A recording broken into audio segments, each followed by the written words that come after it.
Hello children, हम लोग क्षितिज पाठ पुस्तक में लेसन 9 पढ़ रहे थे, जिसमें कबीर की साखियाँ और शब्द है। हम लोगों ने साखियाँ पढ़ लिया था, आज शब्द पढ़ेंगे। तो आइए पहले हम लोग शब्द को पढ़ते हैं, फिर बारी बारी दोनों शब्द का अर्थ समझेंगे।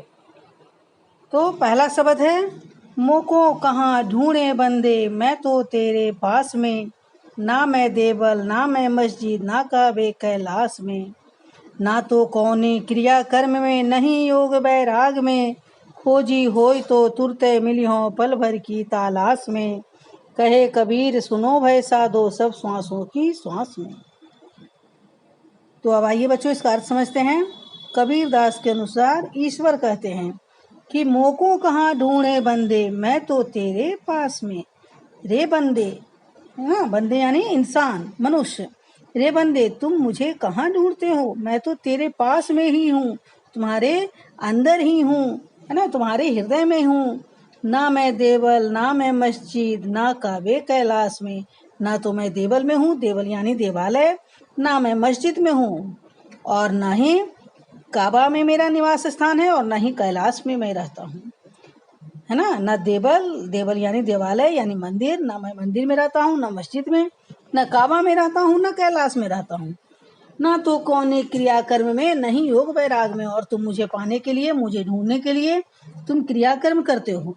किसी भी क्रियाकर्म से मैं तुम्हें नहीं मिलूंगा, और न ही योग वैराग धारण करने से मिलूंगा। अब क्रियाकर्म क्या है? क्रियाकर्म हिंदू धर्म में बहुत सारे क्रियाकर्म होते हैं। जैसे लोग पूजा पाठ करते हैं, यज्ञ करते हैं, गंगा स्नान करते हैं, बहुत सारा तीर्थ यात्रा करते हैं। ठीक उसी प्रकार इस्लाम धर्म में भी रोजा रखा जाता है, नमाज पढ़ा जाता है।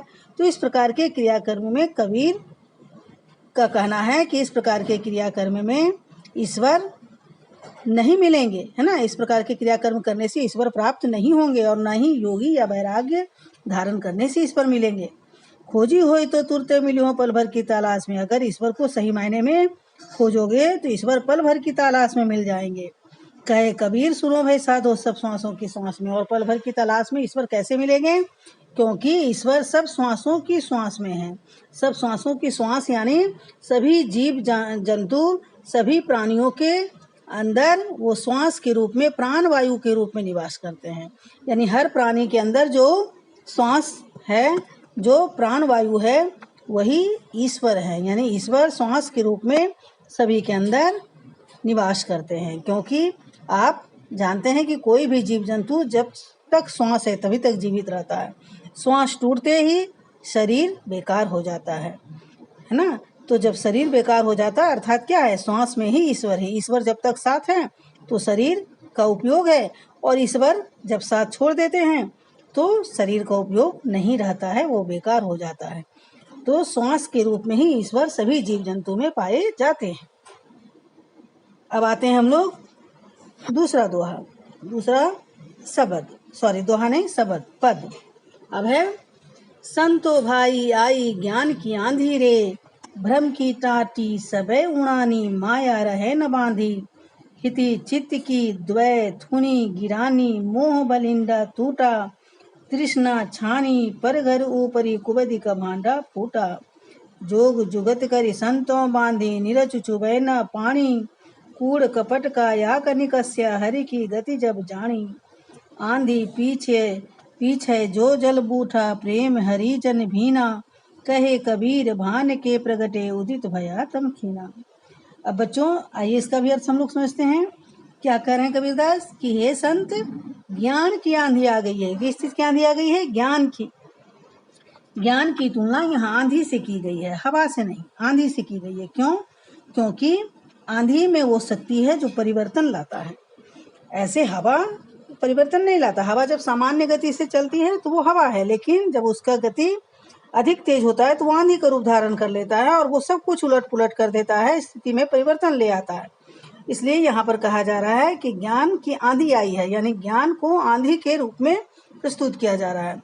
यानी हे संत, ज्ञान की आंधी आ गई है, और भ्रम की टाटी सबे उड़ानी, और भ्रम रूपी टाटी जो है वो उड़ गया है। यानी हृदय रूपी घर के ऊपर जो भ्रम की टाटी थी, टाटी मतलब बांस आदि की फट्टियों का जो पल्ला होता है, है ना, जिसके ऊपर पूंछ डालकर छप्पर बनाया जाता है। तो वो क्या हुआ है, उड़ गया है। और माया रहे न बांधी, यानी माया रूपी रस्सी उसे बांध कर नहीं रख सका। क्योंकि जब घर बनता है यानी झोपड़ी बनता है या खपड़ा वाला घर बनता है तो क्या होता है, पहले बांस बल्लौ का पट्टा तैयार किया जाता है और उसे रस्सी से मोटे मोटे बांस में बांधा जाता है और उसके ऊपर फूस या खपड़ा डाला जाता है। तो यहाँ पर क्या कहा जाए कि भ्रम की टाटी सबे उड़ानी, भ्रम रूपी टाटी जो है वो उड़ गया है और माया उसे बांध कर नहीं रख सका। हित्ती चितकी द्वैत थुनी किरानी, थुनी का मतलब होता है स्तंभ, टेक।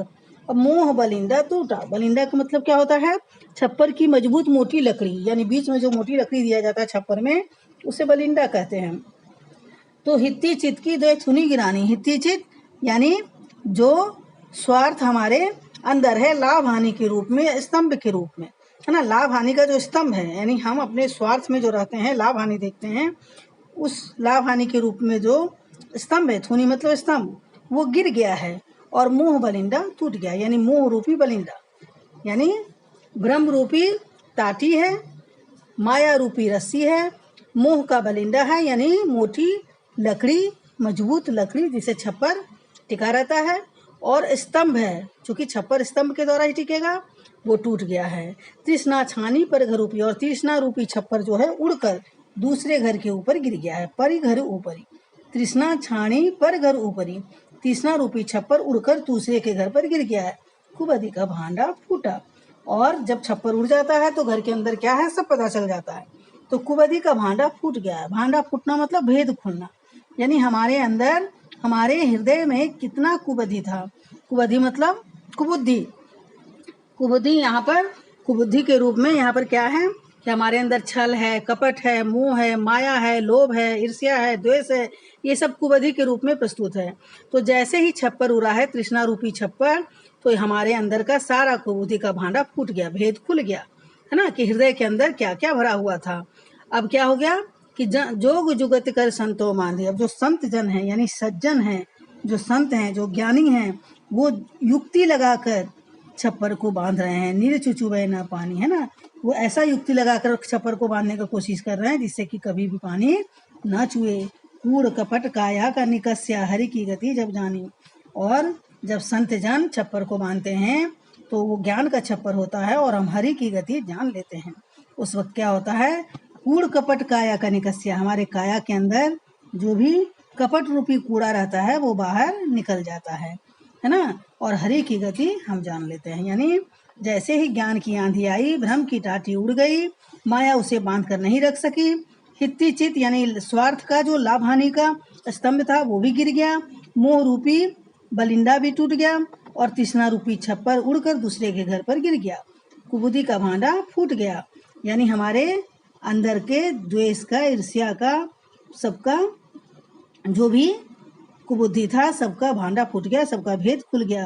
अब क्या हुआ, जोग जुगति कर संतो मांधे, अब जो संत जन है, जो ज्ञानी लोग हैं, वो युक्ति लगाकर क्या कर रहे हैं कि छप्पर को बांध रहे हैं, ज्ञान का छप्पर बना रहे हैं।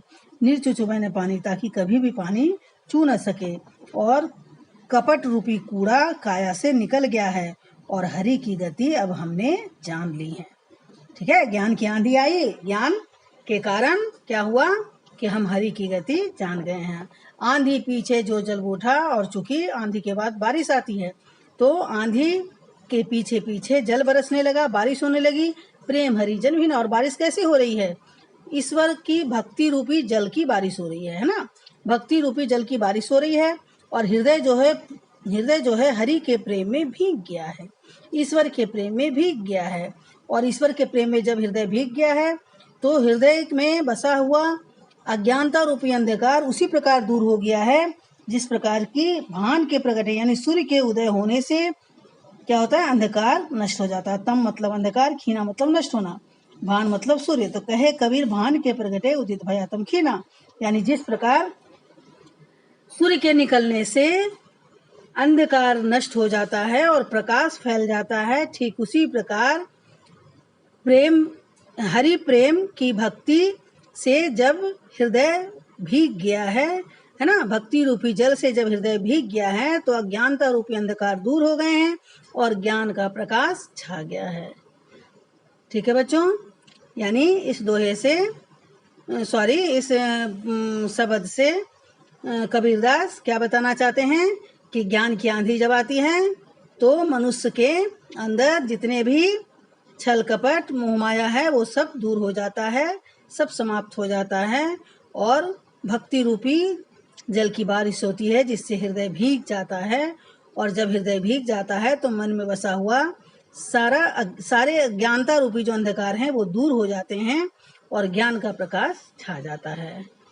ठीक है बच्चों, आज के लिए इतना ही। फिर मिलेंगे हम लोग प्रश्नोत्तर लेके अगले वीडियो में। तब तक के लिए धन्यवाद।